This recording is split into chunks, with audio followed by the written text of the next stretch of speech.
বর্ষার দীর্ঘদিনের পর এক সকালে আকাশটা হঠাৎ করেই বদলে যায়।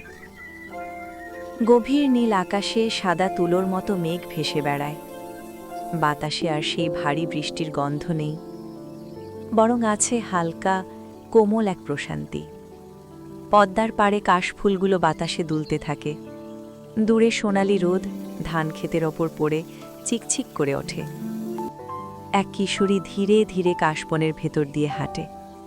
তার সাদা ওড়নাটা বাতাসে উড়ে যায়। সে আকাশের দিকে তাকিয়ে মৃদু হাসে। চারপাশ এত শান্ত যে দূরের পাখির ডাকও স্পষ্ট শোনা যায়। শরতের এই আকাশ যেন মনকে হালকা করে দেয়। মনে হয় পৃথিবীটা আজ অনেক ধীর, অনেক শান্ত। পদ্মার জলে সাদা মেঘের ছায়া পড়ে। বাতাসে কাশফুলের নরম দোল আর নদীর ঢেউ মিলেমিশে এক স্বপ্নময় দৃশ্য তৈরি করে। গ্রামের উঠোনে শিশুরা খেলছে, কারো হাতে কাশফুল, কারো চোখে শরতের আনন্দ। দূরে কোথাও ঢাকের হালকা শব্দ ভেসে আসে। শরৎ যেন উৎসবের আগমনী বার্তা নিয়ে আসে।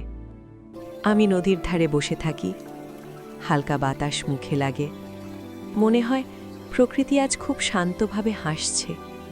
এই নীল আকাশ, এই সাদা মেঘ, এই কাশফুলে ভরা নদীর পাড়, সব কিছুই মহান স্রষ্টার অপার সৌন্দর্যের নিদর্শন। হে আল্লাহ, তোমার সৃষ্টি করা এই শান্ত শরৎ, এই নির্মল আকাশ আর এই প্রশান্ত প্রকৃতির জন্য তোমার কাছে অসংখ্য শুকরিয়া। সন্ধ্যার নরম আলোয় কাশফুলগুলো সোনালি হয়ে ওঠে। পদ্মার জলে আকাশের শেষ আলো ঝিলমিল করে।